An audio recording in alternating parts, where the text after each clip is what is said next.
lot of games that took Twitch by storm in 2020. First it was Fall Guys Ultimate Knockout, then it was Among Us, and now it's Phasmophobia. If you frequent Twitch, I'm sure you've heard of this game, because basically every streamer is playing it right now. After hearing so many good things about Phasmophobia from other streamers who were playing it, I knew I had to buy this game and play it for myself on stream. I wanted to go into it completely blind too, to not have like anything spoiled for me. I didn't want to ruin the horrifying experiences that other streamers were telling me about with this game. But to be honest, I really wish I didn't go in blind, because I have to say, I was really disappointed by this game at first. I don't understand why people are raving about this game. If you play this game solo, as opposed to playing it with friends, it is not as fun. So much so that I feel like Phasmophobia deserves a brutally honest review of all of its good and all of its bad. So here we go.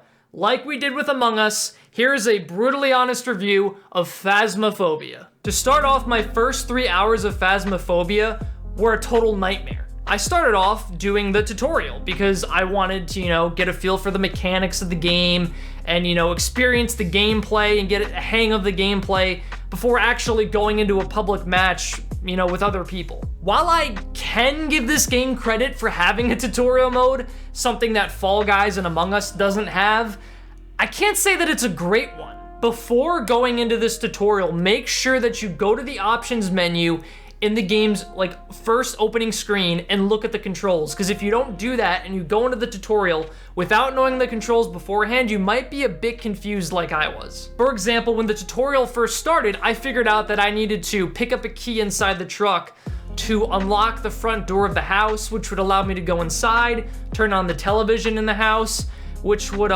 let me learn the controls of the game on the TV screen. But the problem was that I couldn't figure out the control to pick up the key until I got inside the house to turn the TV on.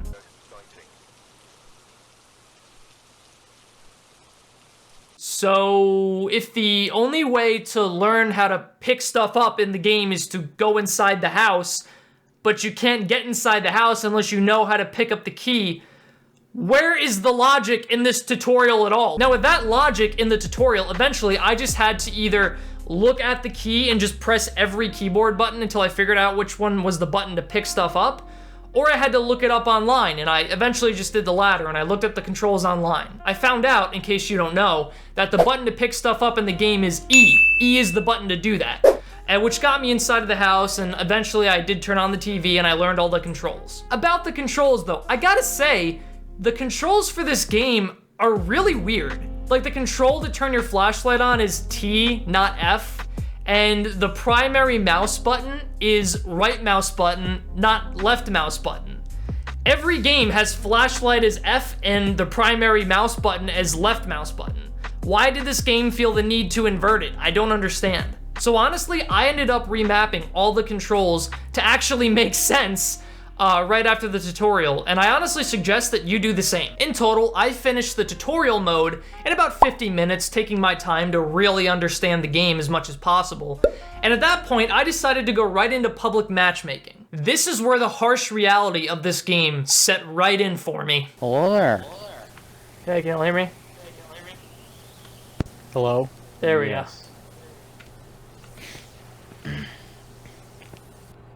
I hope I'm gonna push to talk, right?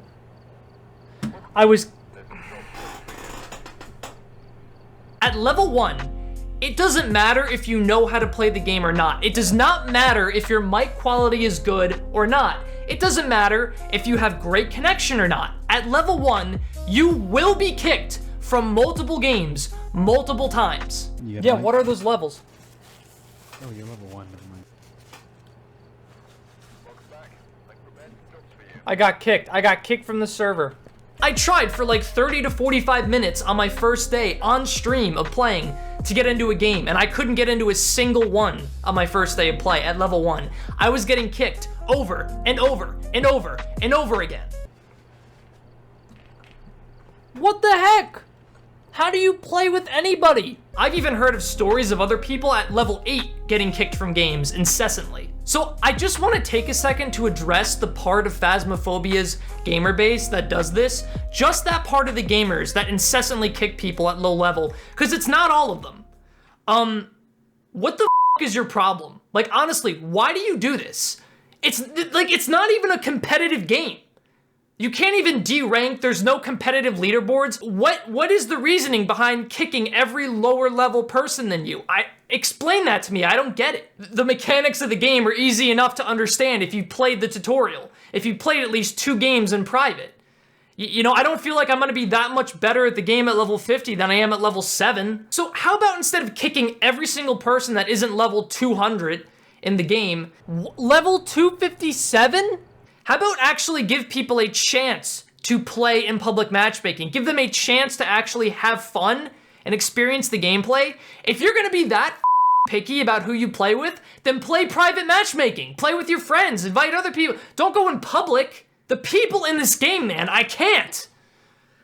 Okay, that's the end of ranting. Back to the actual review of the game. So there I was, an hour and a half into the game, couldn't get into a public match, and I didn't know anyone that was playing the game at the time, so I couldn't get into a private match with friends. And then my game crashed. My game just hard crashed. I think it crashed my stream, the game crashed, and I was infuriated. This game freaking crash everything? What? This game does hate me, Lex. It hates me. It hates my guts. Imagine, like, paying money to play this game and then this happens. Determined to stick with the game, I loaded right back in and decided to play a couple matches by myself. Maybe if I could get my rank up a little bit more, people wouldn't kick me from public matchmakes. Right there, a little more than an hour and a half into the game, I finally got to experience the gameplay that everyone was raving about. And I have to admit, at first the game was pretty damn spooky. Did you see how high the FM got on the spirit reader? That's a normal, I think, right? Oh my gosh! Upon entering the house that you have to investigate, you're immediately hit with, like, incredibly creepy environmental sounds.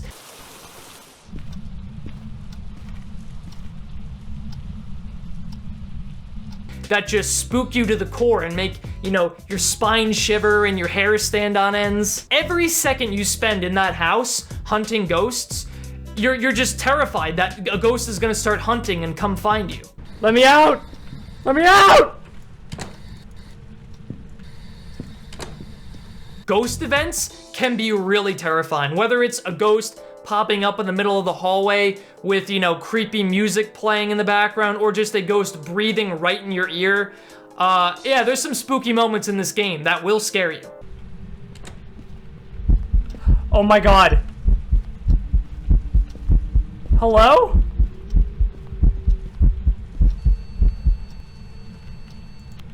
And especially playing solo. Being in that house with nobody to, like, be there next to you or to joke around with to lighten the mood. There's no escape from, like, the creepy environment and the constant threat of being, you know, of ghosts being in the house, and at any point it could start hunting you. Why can't I leave the house? No!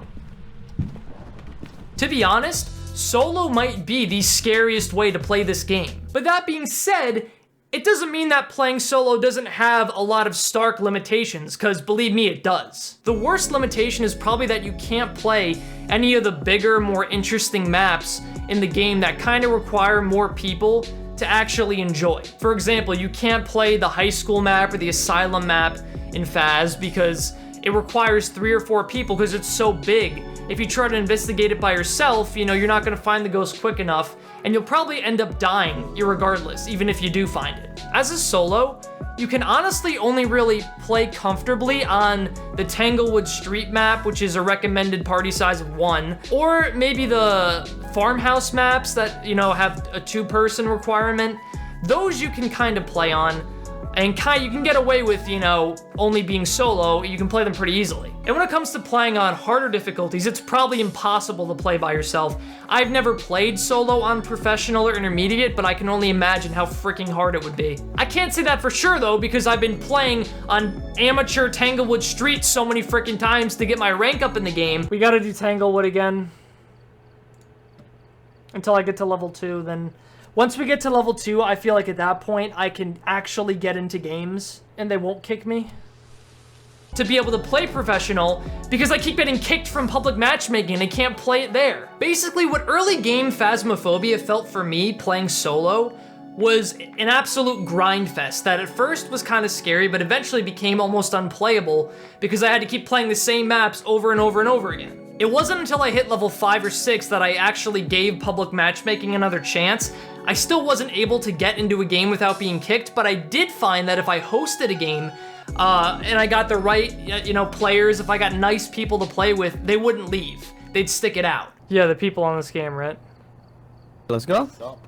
Yo, what's up, everybody? Let's get it. So while my first 3 hours on Phasmophobia kinda sucked, I decided to give the game another chance another day, and after more games, even playing solo, and with other players in private games, the game did get a little bit better. From all of my experiences in Phasmophobia after that horrible first impression, I can honestly say that I discovered a lot of things that right now are either holding back the game from being better, or things that could be, enhanced or need to be enhanced to make the experience of the game so much better. First and foremost, this game was not made to be played solo. It can be scary to play solo, but in general, if you want to have fun in the game for a prolonged period of time, do not play it solo. Gotta be honest, there's a lot of hype around this game. I don't think this is a game that's meant to be played alone. You're gonna get burnt out super quick as there's only so many maps you can play by yourself and successfully complete.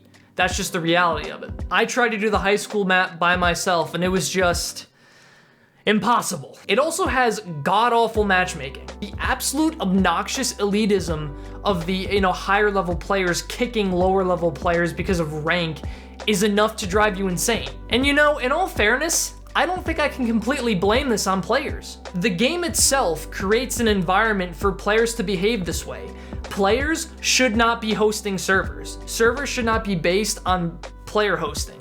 I think Phasmophobia, personally, would benefit a lot more if its public matchmaking mirrored that of Dead by Daylight's. Let the game place players into matches based on their experience levels. This way you're not gonna have people hopping in the games and either kicking or leaving people because they feel like that they're the highest level player there and are gonna be carrying everybody else on the team. And please, for the love of God, please take away players' ability to kick people from the game. It's just flat out rude. In terms of gameplay, I'd say that the gameplay here is pretty damn fun. We're gonna go in the house, we're gonna grab the UV light, we're gonna shine it all over the freaking room, we're gonna hightail it out.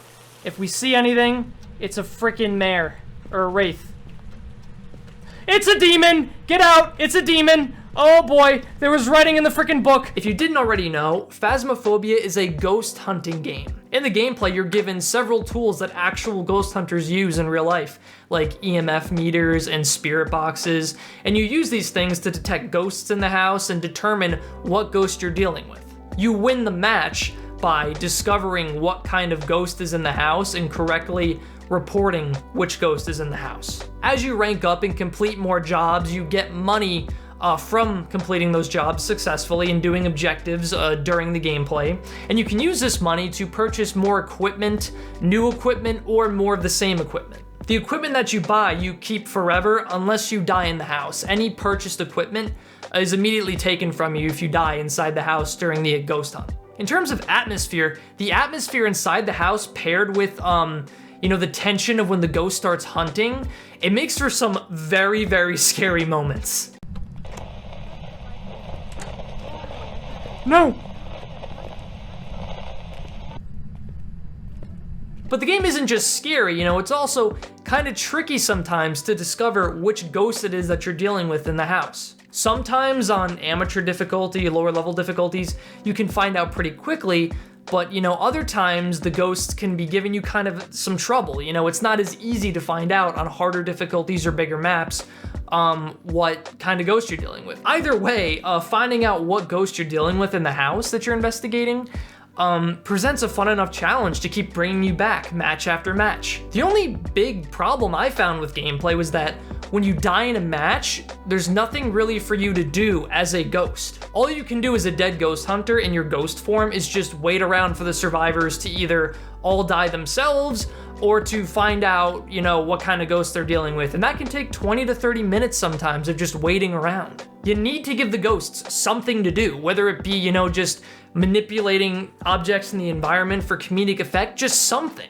Let us play on the piano in the house, or, you know, turn on the television or something, or even better yet, give the ghosts, you know, abilities so that they can, you know, either maybe manipulate the environment themselves, or maybe give us abilities to, you know, prevent the actual ghost, the bad ghost, from hunting. This could be a really cool and balanced feature, granted that it has, you know, proper cooldowns and some balancing worked out. Now, when it comes to controls, personally, I don't like the base controls of the game.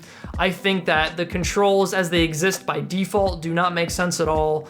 I think they should be remapped by their default, you know, nature, but I mean, it doesn't really matter. You can map the controls however you want. And for the love of God, can you give me the game's controls incrementally through the tutorial so I know how to pick up the freaking key, you know, off the table to unlock the door to get into the house without having to, you know, hit every button on the keyboard. It takes me like 15 minutes to get to start the tutorial. God, thank you.